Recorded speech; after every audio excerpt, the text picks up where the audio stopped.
Olá a todos, eu sou Thales Silveira, coordenador de comunicação do Instituto Brasileiro de Infraestrutura, e estamos começando mais um InfraCast, o podcast da Frente Parlamentar Mista de Portos e Aeroportos.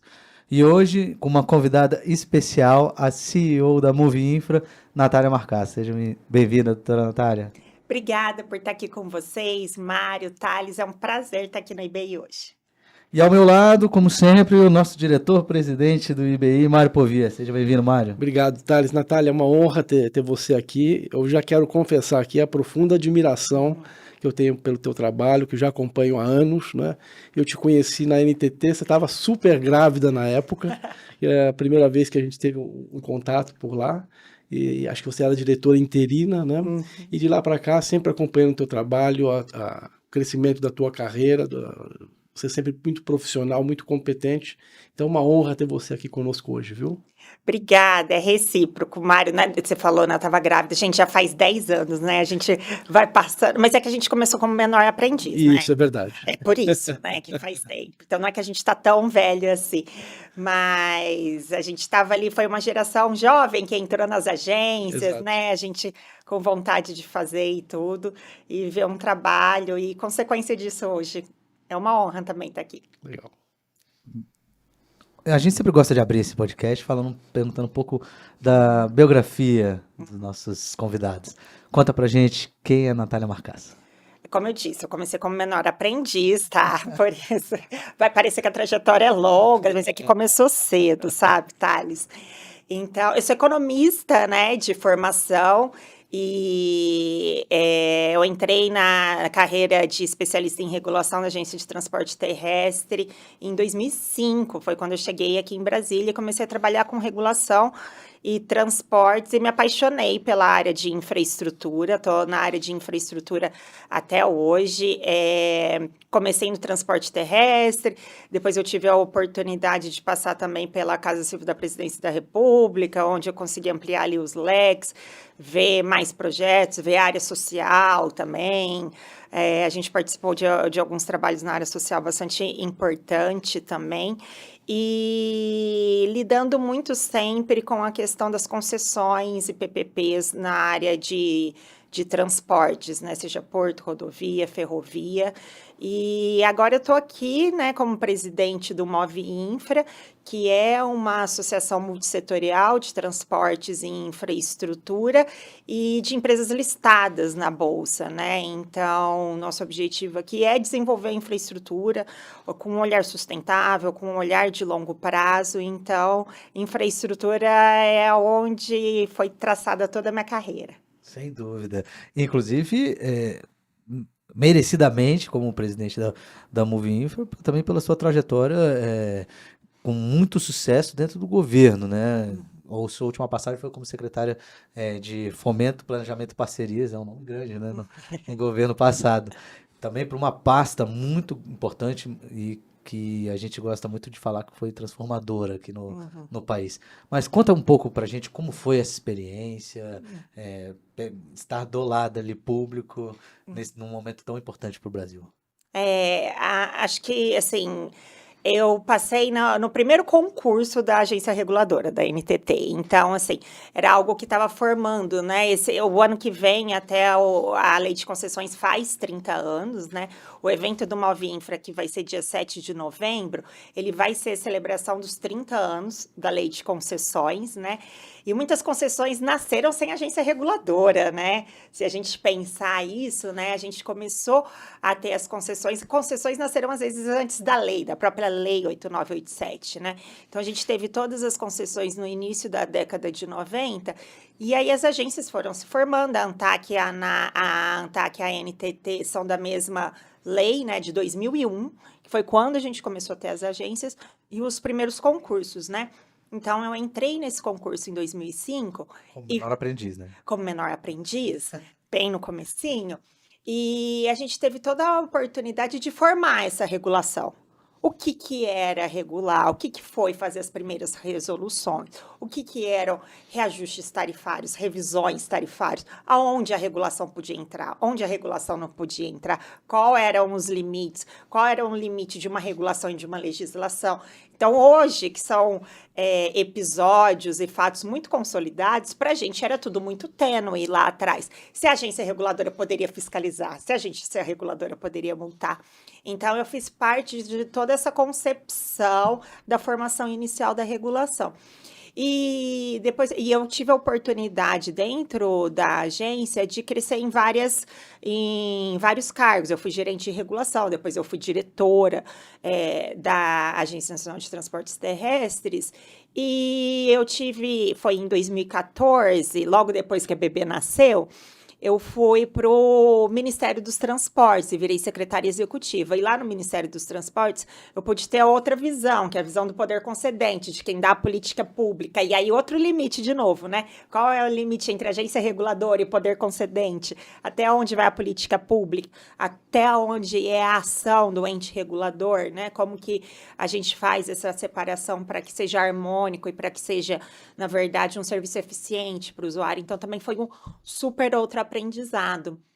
E depois do Ministério dos Transportes, que eu fui para a Casa Civil, eu fui subchefe de articulação e monitoramento, já no governo do presidente Temer, aonde eu pude atuar além da parte, né, a subchefe de articulação e monitoramento na presidência da República. Inicialmente ela foi embrião do PAC, né, então a primeira secretária foi a Miriam Belchior, né, que justamente depois de gestou o PAC, então ela tinha uma característica muito forte de gestão de projetos, não só de infra, mas de todas as áreas do governo. Ela tem uma característica meio de um escritório de projetos do governo. Então foi super importante também estar dentro da presidência da República, entender a dinâmica, o relacionamento com os outros ministérios, e mais recentemente eu tive na Secretaria de Fomento e Parcerias do Ministério de Infraestrutura, que foi um ministério que, pela primeira vez, na trajetória recente, estava integrado novamente com porto, aeroporto, rodovia, ferrovia, e a minha secretaria fazia justamente a integração disso para que a gente tivesse modelos de concessões harmônicos, né? Guardada a necessidade de cada setor, mas harmônicos, né? Entre si, que tivesse uma única política, né? Dentro do próprio ministério. E aí depois eu fiquei um tempinho no Banco Mundial, agora estou no Move Infra, fiz essa passagem para o setor privado, que também está sendo bastante rica, entender um pouco quais são as dores, né, do setor privado, agora nessa cadeira de entender como que a gente pode ajudar o setor público a facilitar os investimentos, porque é isso que a gente precisa. Sem dúvida. Mas só antes, gostaria que você fizesse. O Mário sempre pega nesse ponto que eu acho muito interessante, né, Mário? Que é fazer um paralelo de como foi a NTT na época que você entrou e como você vê a NTT hoje. Qual o ganho? Ela cresceu, ela trouxe. Hoje ela é algo mais robusto. Como é que você vê? Você pode traçar esse paralelo? E eu emendaria na pergunta, né? Tendo passado por todas essas áreas, né? Regulação, governo e agora iniciativa privada, de uma certa forma. Como está o nível da regulação? Você acredita na autorregulação? Como é que você acha? Estamos regulando demais ou de menos? Fala um pouquinho para a gente. Não, claro. Acho que a NTT melhorou muito depois que eu saí, tá? Eu quero dizer isso. Na verdade, assim, acho que as agências reguladoras federais, elas estão hoje muito mais maduras, né? Então, a gente tem processos muito mais organizados, a gente tem obrigação de fazer análise de impacto regulatório antes de alguma norma, a gente tem obrigação de fazer consultas e audiências públicas antes de normas que afetem todo o setor. Quem sabe um dia a gente consegue fazer isso para legislação, né? Porque quantos projetos de lei que a gente tem que impactam os setores econômicos e que não tem uma análise antes de impacto, né? Então, as agências, elas vêm trilhando boas práticas ao longo desses últimos 25, 30 anos de existência delas, e eu acho que a gente tem hoje a melhor ANTT, a melhor ANTAC, a melhor ANAC de todos os tempos. Eu não tenho a menor dúvida disso. E pegando um pouco, né, dessa sua questão, né, como que está a regulação hoje, se a gente regula demais, se a gente não regula, né? Eu sou economista de formação, né, e esse ano a gente comemora 30 anos do Plano Real e eu estou ouvindo muita matéria, assistindo muita coisa sobre o Plano Real, né, e como que a gente conseguiu trazer essa estabilidade macroeconômica para o país que é tão necessária, né? Mas, de outro lado, como que a gente não conseguiu avançar em desenvolvimento e produtividade nesse país? A gente anda de lado com a produtividade do país há 40 anos. Por isso que a gente não consegue subir o nosso PIB per capita, né? Que é a riqueza ali individualizada por pessoas, né? E isso está diretamente ligado a como que a gente lida com o crescimento e com as amarras do crescimento, né? Eu estou também no conselho do Movimento Brasil Competitivo. No Movimento Brasil Competitivo, eles fazem anualmente, eles atualizam a matriz do custo Brasil. E hoje o custo Brasil, ele está na casa de 1,7 trilhão, que são custos que a gente poderia evitar. O custo logístico, a gente sabe que é anual de 200 bilhões, se a gente conseguisse tirar os gargalos da frente. Então, a minha resposta é, eu acho que a gente tem mecanismos hoje muito apurados de regulação, a gente conseguiu trazer uma complexidade para a regulação que é necessária em alguns pontos, uma maturidade para a regulação. Acho que o Brasil é reconhecido, por isso a gente faz muitas concessões, muitas PPPs, mas de outro lado a gente tem um mindset de Brasil de regular demais, de defesa da concorrência, às vezes demais. Então, eu acho que sim, a gente tem agora que começar a fazer um trabalho de onde o setor público pode tirar a mão, o que a gente pode, eu não acho que a autorregulação é panaceia para tudo, mas eu acho que tem nichos que são muito importantes evoluir uma autorregulação, principalmente a parte técnica, que é quem opera, quem é que sabe, né? São os operadores privados que estão ali no dia a dia e quem do setor público de uma cadeira vai poder dizer melhor do que quem está lá no dia a dia. Então, eu acho que tem nichos para evoluir, sim, na autorregulação. E a questão da produtividade, você acha que isso já começa com a educação básica? Você acha que isso tem a ver com o ambiente de negócios muito complexo, com a questão tributária, enfim, excesso de judicialização? Como é que você vê, se você fosse o presidente da República e lhe dessem a missão de tornar o país mais produtivo, onde é que seriam as suas primeiras ações aí? Ainda bem que eu não sou e não pretendo ser, mas eu venho discutindo isso já com alguns economistas há algum tempo, que é um tema que me agrada bastante e realmente é algo que a gente tem muita dificuldade. Então, assim, eu acho que educação é uma questão que no Brasil a gente precisa estudar muito isso. Eu estava até ouvindo o Eduardo Gianetti falar de uma pesquisa que um acadêmico de Harvard fez, onde ele pegou o PISA, né, que é a medida internacional de educação entre os países, para a gente ver como que está a evolução, e ele destrinchou o seguinte, Mário, ele pegou as famílias 10% mais ricas e as famílias 10% mais pobres e viu a evolução disso entre países. E no Brasil, a gente consegue se equiparar as famílias de elite, as 10% mais ricas, as famílias 10% mais pobres de países como Coreia do Sul, na educação. Então, assim, a nossa educação de elite é muito ruim. Então, assim, a gente tem um problema gravíssimo no país, né? A gente não consegue avançar em educação. A gente não consegue avançar nisso. Sem educação, a gente não consegue aumentar a produtividade da mão de obra, que é um dos fatores. De outro lado, a gente tem a produtividade das empresas, que aí entra nas amarras burocráticas, que vai entrar em tributária. A gente... eu falei, né, eu estou no conselho do Movimento Brasil Competitivo, e o Dr. Jorge Gardel, ele sempre fala que ele tem aqui um parque de tributaristas e contabilistas e tudo na empresa dele, e na empresa dele no Canadá ele tem um part-time para cuidar de toda a gestão tributária de lá. Então, assim, é lógico que isso consome energia das empresas, né? Então, a gente também precisa evoluir nessas questões que são burocráticas. Se a gente entra no setor portuário, no setor de cabotagem, legislação trabalhista que aumentou, diminuiu em 40% a judicialização, mas quando a gente vai para o setor aéreo, né, 90% das ações judiciais do mundo são nossas. Alguma coisa a gente está fazendo de errado, né, gente? Alguma coisa a gente está fazendo de errado. Então, sem mudar isso, a gente não vai conseguir avançar em produtividade e a gente não vai conseguir crescer nesse país. Sem dúvida, sem dúvida. Agora, só voltando um pouco na época que a senhora foi secretária de Fomento, foi muito marcante. Primeiro, um depoimento pessoal de que você sempre foi muito solícita a mim durante as conversas, durante as entrevistas. Inclusive, muito obrigado por isso. E também explicou bastante. Às vezes eu apanhava um pouco, mas foi muito bom a ajuda que você me passou.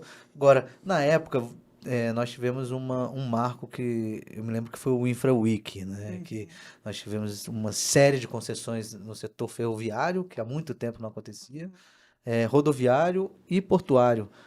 Também acho que aeroportuário. Também. Conta pra gente como é que foi esse processo. Imagino que tenha sido muito exaustivo, mas também ao final deve ter dado alguma felicidade, né? Foi bem legal o Infra Week, porque ele foi bem no meio da pandemia, né?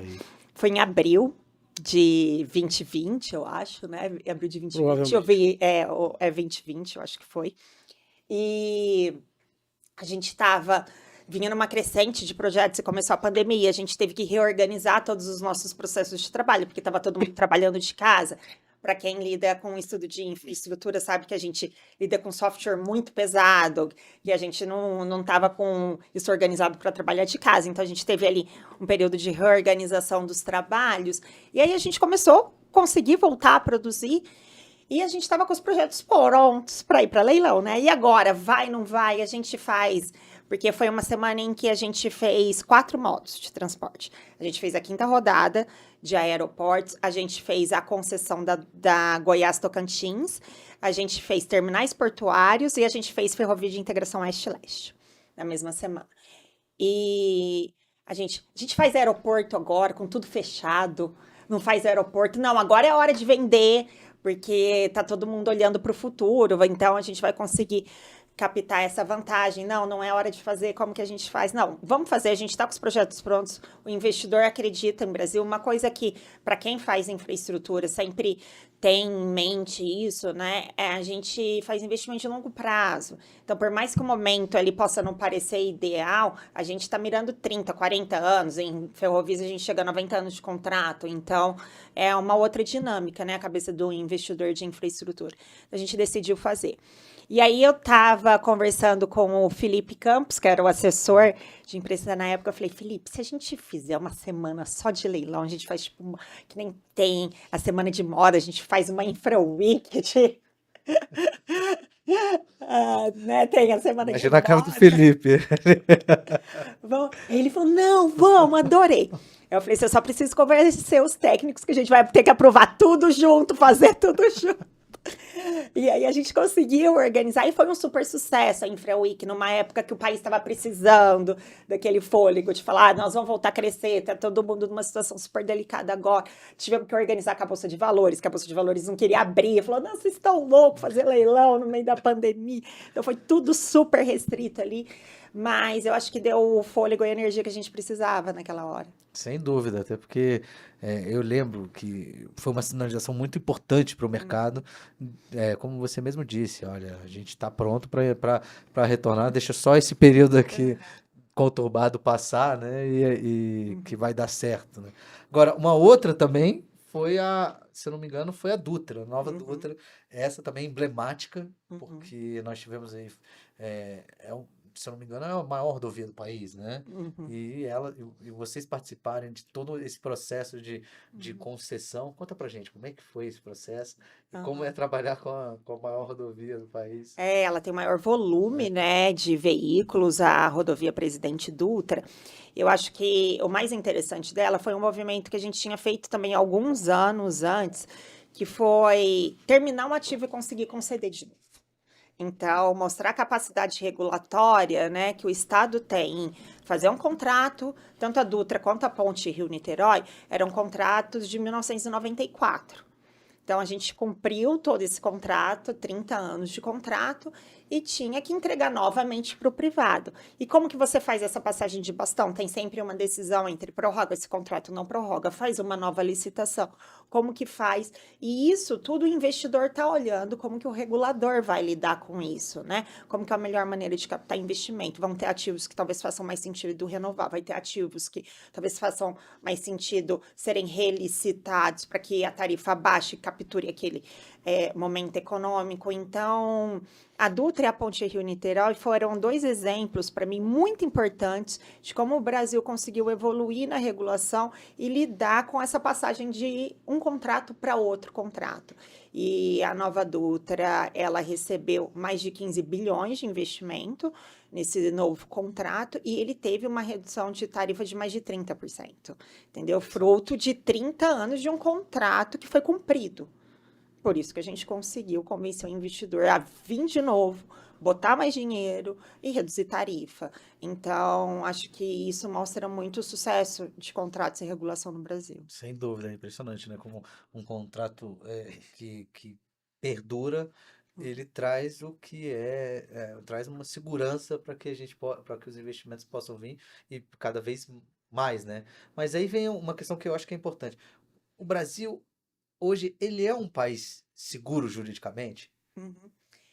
A gente está discutindo bastante esse ano também, né, a possibilidade da melhoria da lei de concessões e PPPs, né?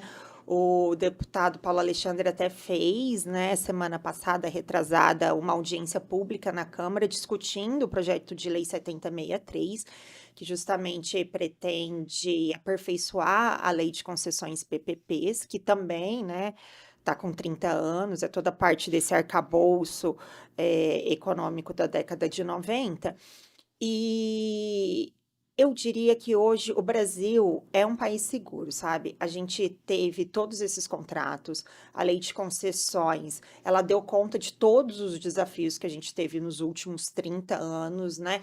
Hoje, para a gente, está muito incutido na sociedade e nos empresários pagar tarifa, né? Pagar tarifa de pedágio, pagar uma tarifa terrestre, pagar uma tarifa de um acesso aquaviário, né? Mas no começo não era assim. Tinha muito questionamento. Se poderia cobrar tarifa, se não poderia, se tinha que ter uma disponibilidade de serviço público não tarifado para aquilo e aí só um serviço tarifado.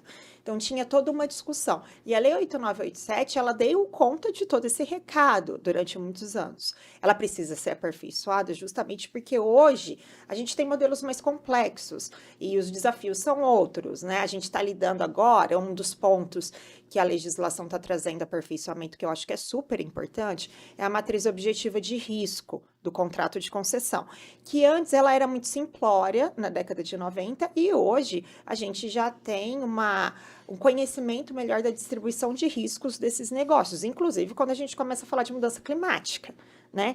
Como fica a alocação de risco em eventos que são muito importantes do ponto de vista financeiro dentro de um contrato de concessão e que muito provavelmente o usuário sozinho não vai dar conta de arcar com aquilo, né? A gente está vendo aí Salgado Filho, né? Um aeroporto fechado, o ministro anunciou ontem que felizmente vai abrir, né?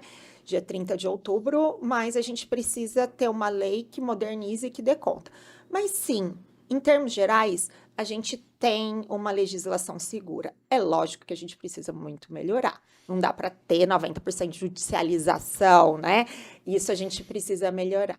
Mas, em linhas gerais, a gente tem uma legislação que faz frente aos desafios. Conta um pouco para a gente a tua passagem como vice-ministra, né? Secretária executiva do Ministério dos Transportes, que não foi até você não ficou muito tempo nesse cargo, né? Foram 9 meses. 9 meses. Depois, na Casa Civil, eu mesmo participei de pelo menos uma dúzia de reuniões contigo lá com o ministro Eliseu Padilha, né?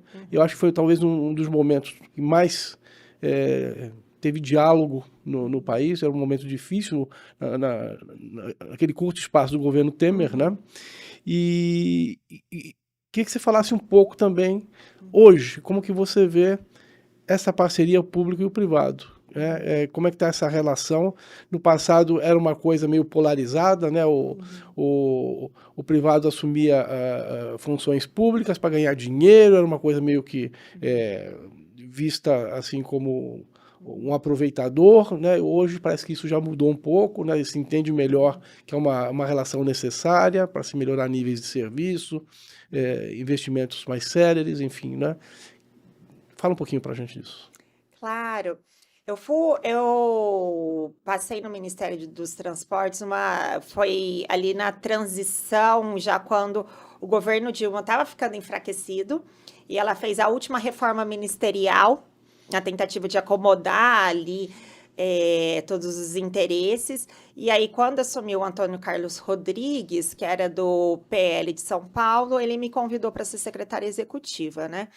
Então, eu fiquei os 9 meses, que foi até o impeachment da presidenta Dilma, e foi um período que foi super difícil ali, porque, assim, a gente já sabia que o governo estava enfraquecido, sempre quando a gente está num governo enfraquecido é mais difícil de lidar, mas foi, pessoalmente, um período muito rico para mim, porque eu nunca tinha estado na administração direta, e eu pude conhecer um pouco da administração direta, como que funcionava, como que era a lógica, que é bastante diferente de uma agência reguladora. Então, para mim, foi um super aprendizado para o meu novo desafio, que foi na presidência da República, onde eu fiquei 2 meses e meio, e tive a oportunidade de trabalhar com o ministro Eliseu Padilha, que para mim é um dos políticos mais Você ficou quanto brilhantes. tempo lá? Fiquei 2 anos e 2 anos e 6 meio. meses, que Ok, foi o período do governo do perfeito. presidente Temer, né? Que para mim é um dos políticos mais brilhantes desse país, um cara super focado, super inteligente, com leitura de congresso, muito conciliador, né? De uma fala tranquila. Então, para mim, o ministro Eliseu Padilha foi uma escola, assim, ele me deu várias oportunidades ali de crescer. E ele tinha uma visão de casa civil que era uma casa civil muito voltada para governança e para facilitar o trabalho dos ministérios. Então, ele queria muito protagonismo dos ministérios. E ele queria acordar com os ministérios quais iam ser os projetos prioritários, porque ele achava que não adiantava esses projetos prioritários virem da Casa Civil Top para lá. down. Porque ele sabia que não seria, que não avançaria. Então, ele falou, qual que é o seu projeto prioritário e o que, que eu preciso para te ajudar? Porque esse vai ser a bandeira do governo.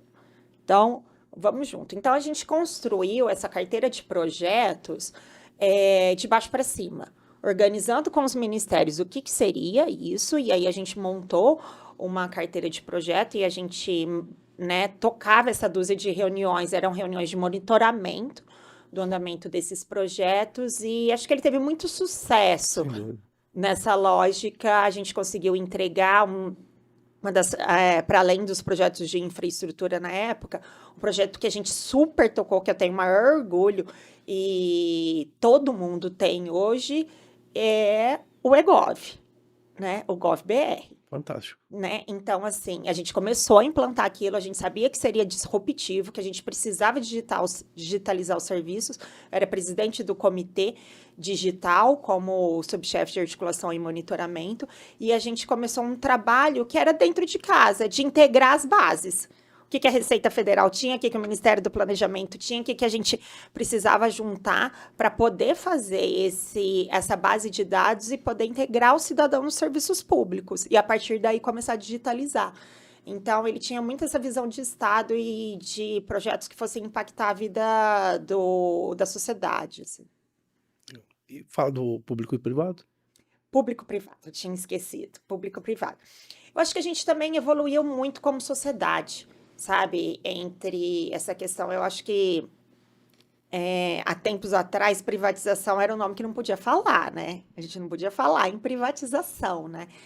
E eu lembro que me chamou muito a atenção quando, ali já na transição do governo Temer para o governo Bolsonaro, a gente teve a população indo para a rua para pedir reforma da Previdência. Que sociedade que você vê isso? É muito difícil. E a gente teve uma movimentação popular que estava entendendo que precisavam fazer essas reformas, entendeu? Então, eu acho que hoje a sociedade vê muito esse valor de ser uma sociedade reformista. A gente tem um Congresso muito reformista, né? Nos últimos anos, a gente fez reformas importantes, né? A gente tem a autonomia do Banco Central, a gente fez reforma do Marco Legal de Saneamento, que a gente está vendo investimentos. A reforma trabalhista A também. gente fez a reforma trabalhista, que baixou em 40% a judicialização. A gente fez reforma previdenciária e estamos conseguindo fazer a reforma tributária, que estava na pauta do Congresso há 25 anos, né? Então, reforma da base curricular comum na educação, né? Então, assim, a gente vem de uma sociedade que está entendendo que o setor privado é uma força motriz importante e que é muito mais um parceiro do que um antagonista. Agora, o que todo mundo quer é contrato bem feito.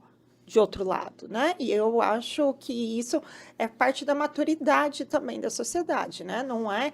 Eu brincava que quando eu estava como reguladora, o setor privado ali, eu tinha a sensação de que ele só tinha o risco de ganhar, o risco de perder ele não queria, sabe? O risco de perder ele não queria. Tanto é que a gente era uma questão que a gente vinha discutindo já há um tempo com o setor privado e não conseguia avançar, que era uma banda de receita, onde a gente poderia garantir um percentual, mas para baixo para cima, né? Para baixo para cima. E que hoje a gente vê uma conversa muito mais madura com o setor privado, que ele já entende também que ele tem um risco de perder, que ele tem apetite para tomar risco também. Então, eu acho que a gente tem uma evolução crescente nessa trajetória. Sem dúvida, é engraçado falar sobre essas questões de risco. A gente esqueceu um pouco da história como mundo, né? Nas grandes navegações, por exemplo, o Estado ele soltava um navio no oceano e não sabia se ele voltava, mas se ele voltar, a gente vai ter um O retorno lucro, era né? bom. Exatamente. Nenhuma empresa privada conseguiria fazer isso. Somente o Estado tem essa possibilidade e a gente não, hoje a gente está se reeducando em relação a essas questões que a gente pode não ter um retorno, mas vale a pena arriscar, né? Uhum. Agora, saindo um pouco da perspectiva pública, entrando na perspectiva privada, você assumiu o cargo como CEO da Movi Infra. Conta pra gente quem é a Movi Infra, ela é um pouco diferente das outras associações, por exemplo. Ela já não é uma associação, né? Ela é algo a mais. Conta pra gente um pouquinho. O Movinfra, ele é um movimento, né, pela infraestrutura, né? Nossa missão é desenvolver a infraestrutura de maneira sustentável e no longo prazo, né? É isso que a gente faz. A gente também tem uma diferenciação que são empresas da área de logística, transporte e infraestrutura, mas tem que estar listadas na bolsa, porque para a gente a governança é algo que é um valor muito importante do Movinfra. Então, elas têm que estar no novo mercado, elas têm que fazer parte também do índice de sustentabilidade empresarial da Bovespa, porque a gente quis gastar um pouco de energia e dinheiro para pensar como que a gente melhora o ambiente de negócios e a infraestrutura no longo prazo. Porque a gente sabe que a infraestrutura tem um poder de gerar emprego e de gerar desenvolvimento, voltando um pouco àquela história de produtividade, que é alavancador, né? E que a gente tem problemas que são muito estruturais no Brasil e que a gente não consegue fazer isso em um dia. Então precisa de fôlego. Então por isso que a gente montou essa governança um pouco. Quais são as empresas listadas? Quem que tem um pouco desse olhar para Brasil e quer dedicar um pouco desse olhar para Brasil, porque não é um tiro curto, é um tiro longo. Então foi sobre essa característica que o Move Infra nasceu. Nós temos hoje 6 associadas que são do setor de aeroportos, portos, rodovias, ferrovias, né? A CCR, a Rumo, a Eco Rodovias, Hidrovias do Brasil, a Só pequeno, né? Ultracargo e a Santos Brasil. E uma coisa que é bem interessante, né? Elas vão investir, já somando os 2 últimos anos, a gente investiu mais de 20 bilhões, mas em 5 anos, 80 bilhões.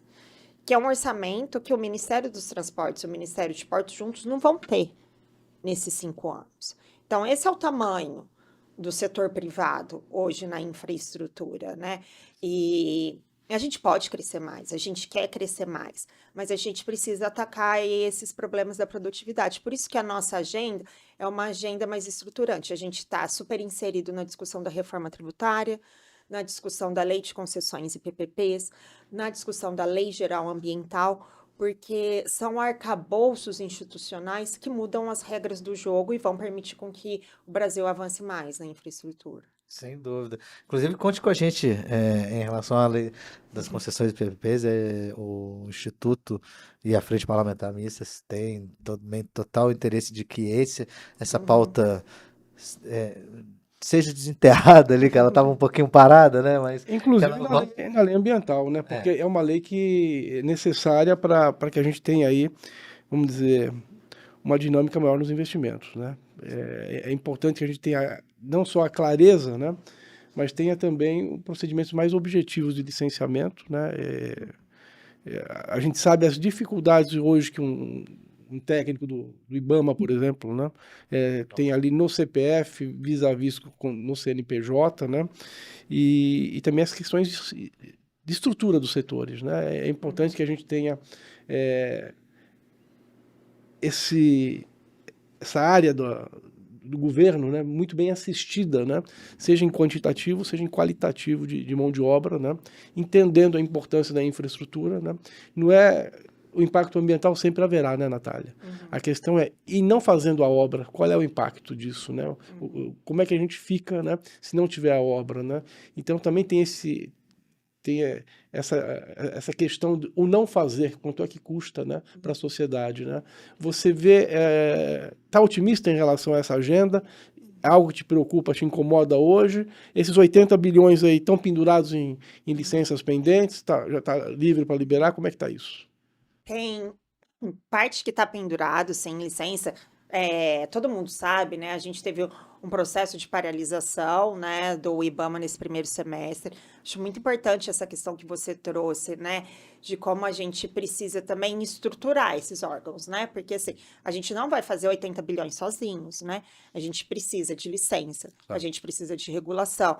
Então, o movimento da carreira do IBAMA, o movimento das agências reguladoras, o Movinfra super apoia, a gente sabe que é importante a valorização dessas carreiras e a gente sabe o backlog lá dentro do IBAMA, né? Então, que às vezes é humanamente impossível isso. Por isso que o processo, de uma maneira, precisa ser inserido com tecnologia. Hoje a gente tem muito pouco isso ainda nos órgãos públicos, né? A gente tem diversos instrumentos que podem agilizar isso, como uma simplificação, uma racionalização. Eu não vejo do lado da infraestrutura, uma pauta antagonista. A gente não está pedindo flexibilização sobre os processos ambientais, a gente está pedindo regra clara e segurança jurídica, porque a gente não tem uma lei que é nacional, por isso que ela chama Lei Geral Ambiental. Então, quando eu estava no setor público, a gente fazia muito roadshow, né, com os ministros, apresentando os projetos fora do Brasil, dentro do Brasil. E uma das coisas que o investidor, por exemplo, internacional, sempre nos perguntava, mas como que é a lei? Porque eu estou vendo que no Mato Grosso é uma, em São Paulo é outra. Eu falei assim, é assim mesmo, são 27. Então, assim, para um investidor estrangeiro ter que estudar 27 legislações, ele vai olhar para outro país, ele vai olhar para um Chile, vai olhar para uma Colômbia, não vai olhar para o Brasil.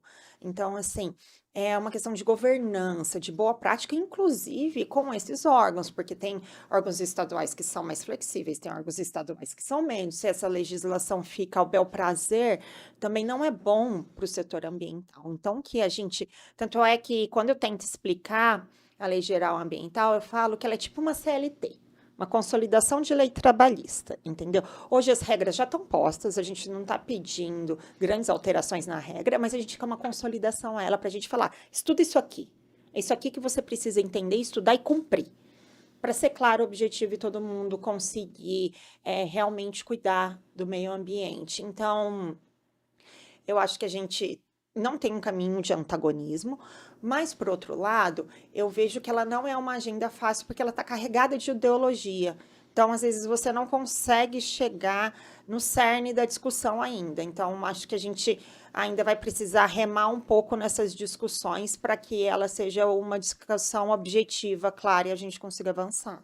Sem dúvida, sem dúvida. Eu fiquei agora curioso um pouco sobre.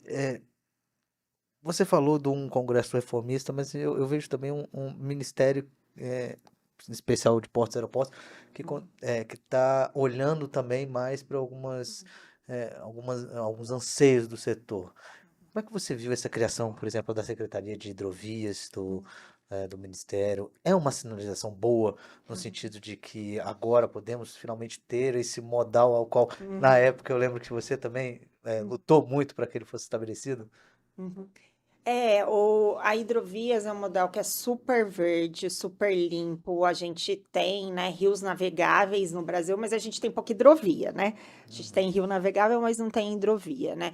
Então, é super positivo a gente conseguir botar essa política pública na agenda, que sempre foi uma política pública tratada ali meio de lado, andando de escanteio. Então, acho que foi uma super sinalização do ministro Silvio criar a Secretaria de Hidrovias. A gente tem como nossa associada a maior empresa de navegação da América Latina, que é a Hidrovias do Brasil, né? E toda a modelagem agora, né? Também paralelo a isso, a ANTAQ também organizou sua estrutura, né? Para ter uma superintendência que faça esse olhar também. A Infra SA está começando a modelar isso também de uma forma mais organizada. Antes tinha algumas iniciativas esparsas ali de modelagem de hidrovia, e agora a gente já tem um plano geral de outorga, a gente já tem um primeiro projeto sendo estruturado e aberto para consulta pública. Então, eu acho que é um outro modo de transporte que tem super oportunidade para crescer no Brasil, que ele precisa de investimento, ele precisa de previsibilidade. Essa é a grande X da questão das hidrovias, né? Ter previsibilidade de que eu vou poder navegar por aquela hidrovia durante aquele espaço de tempo e posso comprometer a minha carga para ir por ali, né? Então, acho que é uma nova fronteira que se abre, e a gente vê também os ministérios, né? A estrutura dos ministérios, por ser executivo, geralmente eles conseguem fazer essas flexibilizações mais rápido do que um congresso. Um congresso você tem que combinar com muito back, né? São mais de 500 deputados, mais de 70 senadores, né? Então, os ministérios têm uma agilidade maior para fazer isso, e mesmo assim não é fácil fazer. Então, acho que a Secretaria de Hidrovias, ela junta densidade num setor que a gente tem muita oportunidade para crescer. Ainda bem, né? Mas isso não tira o fato de que o Brasil continua sendo um país rodoviário, majoritariamente. Já teve até essa conversa, acho que foi um podcast muito proveitoso com o comandante Rezano, em que ele falou muito sobre isso.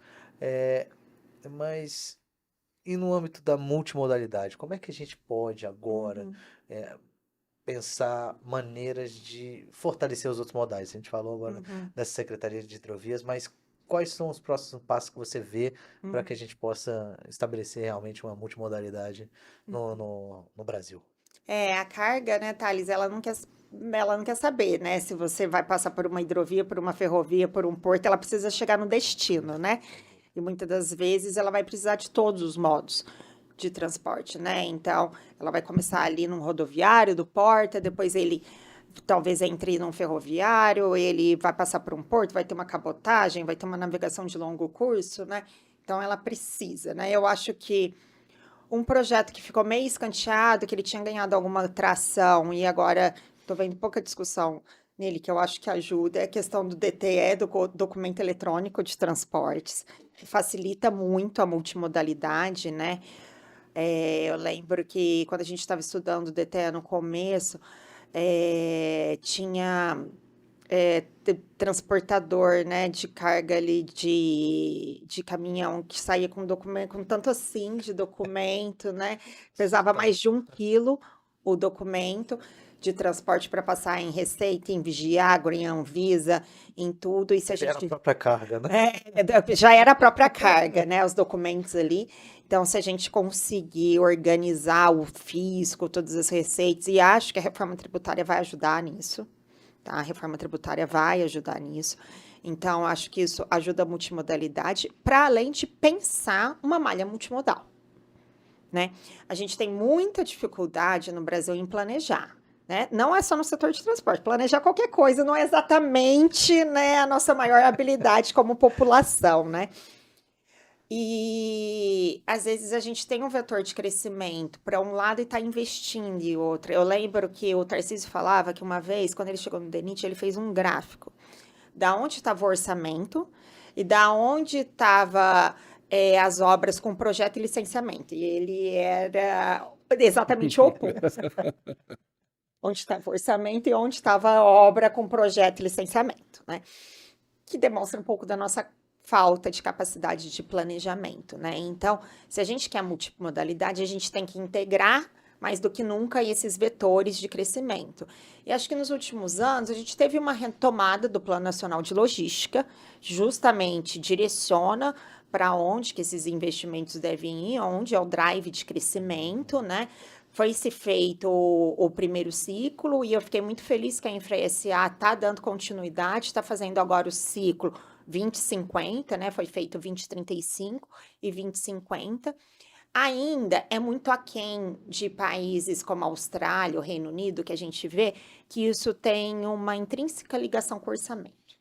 O nosso planejamento não tem, hoje, uma relação direta com o orçamento. E assim, todo mundo sabe que não existe planejamento sem orçamento. Então, acho que o próximo passo que a gente precisa fazer em Brasil é começar a ligar mesmo o PPA, o Plano Plurianual, com o orçamento, levar esse documento a sério e começar a ter um recurso organizado para infraestrutura, porque não adianta a gente ter recurso para fazer aquela obra esse ano, no ano que vem não tem, no outro ano volta, no outro, entendeu? Isso, além de ineficiente do ponto de vista fiscal, ele não gera engajamento do setor privado para fazer a obra. E a gente acaba muitas vezes tendo obras paralisadas.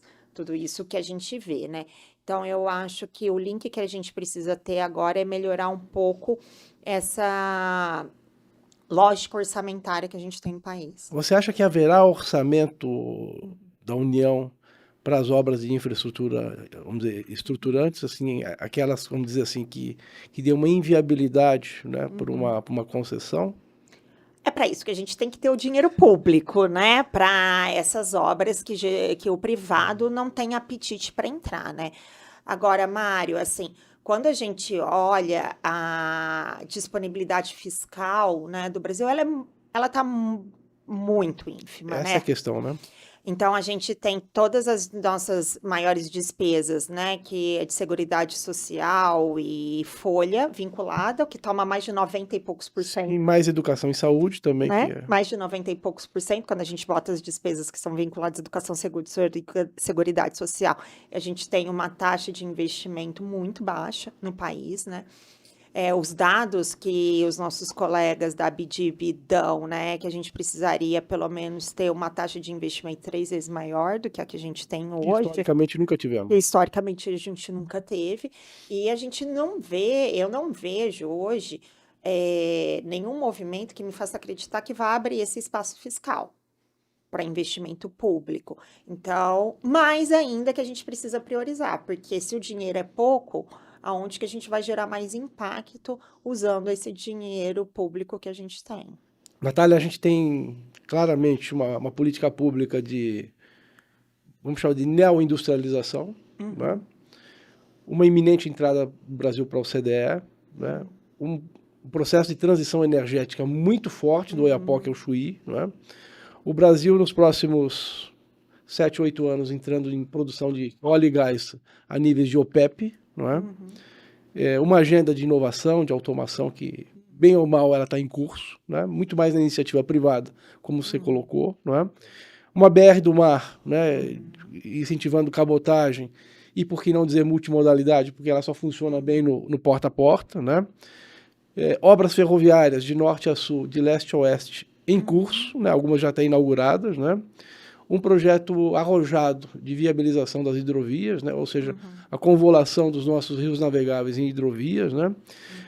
Um processo de desburocratização, parece que o governo, pelo menos o Ministério de Portos e Aeroportos, está muito engajado nisso, né? E uma perspectiva de virar PIBs positivos. A gente está andando de lado com os PIBs aí já há alguns anos, né? Isso tudo vai desafiar a logística de transportes, não há a menor dúvida com relação a isso, né? Você está otimista com tanta notícia boa, preocupada com esses gargalos, é um misto dos dois? Como que você acha? Ou você não concorda com esse cenário? Enfim, fala um pouco para a gente. Não, concordo. Eu acho que assim, a gente tem um copo meio cheio. Então, eu concordo com esse cenário do copo meio cheio. Então, a gente tem desafios importantes para os próximos anos, mas eu acho que para a gente dar conta disso, e tanto no setor energético também, né? O Brasil não vai aguentar, o setor energético não vai aguentar um crescimento muito acelerado de Brasil, né?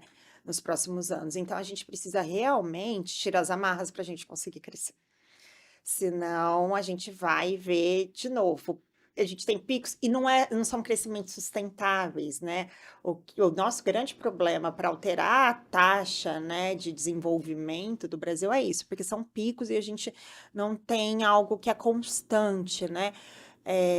De crescimento, e justamente porque a gente não lida com os problemas estruturais, né? Então, assim, vindo reforma tributária, melhorando a legislação ambiental, revisando a lei de concessões e PPPs, a gente conseguindo ter processos de licenciamento mais produtivos, mais rápidos, a gente é uma potência em transição ecológica, a gente tem o dever de surfar essa onda, né, aqui no Brasil. Então, eu acho que a gente tem bastante oportunidade e muita força de vontade do setor privado para enfrentar esse desafio. Sem dúvida. É, a gente que já está indo para o final aqui, porque senão o Fábio, o assessor aqui, né, vai puxar a gente pelo pescoço aqui. Mas só para terminar, primeiro, percebe-se que você é uma workaholic. Então você trabalha o dia inteiro. Você tem uma filha de 10 anos, é isso? Conta pra gente aí como é que é as broncas em casa. Eu sou casada há quase 20 anos. Tiago, um beijo para você que me aguenta todo dia. Tenho 2 filhos, Thales. Eu tenho uma menina que vai fazer 10 anos esse ano e tenho um menino de 7 anos. E eu acho que para toda mulher, né, se manter no mercado de trabalho com filhos é sempre desafiador. Eu tô no setor de infraestrutura há mais de 20 anos, né? Todo mundo sempre pergunta para mim, é um setor muito machista, né? Você tem muitos homens no setor. E engraçado que eu realmente não senti o machismo no setor de transporte até eu ser mãe. Quando eu comecei a ser mãe, todo mundo virava para mim e perguntava, onde seus filhos estão? Eu falei, estão com o pai, estão com a minha... E eu nunca vi ninguém perguntar isso para um homem, né? Você chega, alguém te perguntou onde seus filhos estão? Não. Porque pra mim, todo mundo olha pra minha cara e pergunta onde seus filhos estão, né? Principalmente porque, assim, também as pessoas me viam grávida, né? Depois, onde os seus filhos estão, né? Então, a maternidade e essa jornada de executiva foi, assim, um grande desafio para eu balancear isso na minha vida. Eu lembro que quando eu estava na agência, eu ainda não tinha filhos, né? E o que eu mais gostava de fazer era ir no sábado trabalhar, porque aí a agência estava quietinha, Não tinha telefone. tinha telefone, eu lia meus processinhos, despachava, organizava a semana inteira. Então... E depois que eu tive filho, não dava mais, né? E tem que organizar essa rotina, né? Mas eu acho que é o desafio hoje, aí foi até um ato falho, né? Desafio, é um desafio aqui. Essa gestão, né, de carreira de mulher e como que eu brinco, né? As mulheres, elas foram para o setor pro mundo de trabalho, pro mundo corporativo, mas vocês, homens, ainda não entraram no ambiente doméstico, né? Eu sei que pensa. Então, eu acho que é um pouco desse movimento que as famílias estão tendo hoje, né? Como que a gente divide essa jornada Sim. e organiza tudo isso para todo mundo estar bem, para todo Sim. mundo ter sua capacidade produtiva, para as crianças estarem assistidas e como que política pública também, né? Para isso, política pública. Você toma bronca quando vai viajar de fim de semana, trabalho. Só tomo bronca. De repente, se pega fazendo um relatório no final de semana, toma bronca em casa? Toma muita Respondendo no bronca. WhatsApp. Nossa, celular é uma bronca. E minha menina, gente, ela, assim, eu viajo quase toda semana e toda semana ela ainda briga comigo. Eu lembro uma vez que eu tava arrumando minha mala e ela tava assim, sentadinha do meu lado, ela virou e falou assim, mamãe, eu queria ser uma blusinha pra você me dobrar. E eu, Olha só. pensei, isso, vaga, Isso. mamãe. É verdade. Esses são os desafios, né? Sem dúvida nenhuma. Vamos fechar então. Deixa o espaço aberto para suas considerações finais. Muito obrigado pelo papo, Povia, Thales, foi uma delícia estar aqui, vocês estão de parabéns pela montagem também super rápida do IBI, já está aí crescendo. A gente estava falando um pouco A antes. Movinfra é nossa associada. Fala, A faz gente a é propaganda aí. associado de vocês. Eu até estava falando agora com a BE News. A gente entrou agora no IBI esse mês. É um prazer muito grande estar aqui com vocês. Acho que a gente tem muito para lutar juntos pela infraestrutura do nosso país. A gente já melhorou muito nos últimos anos, mas tem ainda bastante coisa para fazer. Eu brinco, falei assim, olha, o Davi Barreto esses dias que falou isso, olha, eu posso perder o emprego por competência, mas não é por falta de trabalho, né? Pois é. Não é por falta de trabalho, que a gente tem muito o que fazer nos próximos anos. Então, o Move Infra está aqui com vocês no IBI. Muito obrigada. Legal, Natália. Doutor Davi, esperamos aí a sua vinda também. Mário, E o Davi em breve deve estar aqui com a gente também. Ai, que bom. Doutor Mário, suas considerações finais. Natália, primeiro reiterar, né, a honra de ter você aqui, a nossa admiração pelo que você representa no setor, pelo que você é profissionalmente, né? E feliz de nós, né, se tivermos muitas Natálias aí no nosso setor. Isso é muito importante para a gente, pessoas com a tua competência, com a tua retidão, mas sobretudo com o teu comprometimento, né, com o setor. Foi muito legal ter você aqui. Vai ser muito legal ter Move Infra também nessa agenda do IBI, né? A gente, como você falou, a gente tem muita coisa para construir juntos, né? E obrigado por estar aqui com a gente. Obrigada, gente. E você aí, curta, se inscreva no canal, acompanhe nossas redes sociais, porque nós seguimos em busca de uma infraestrutura forte no país.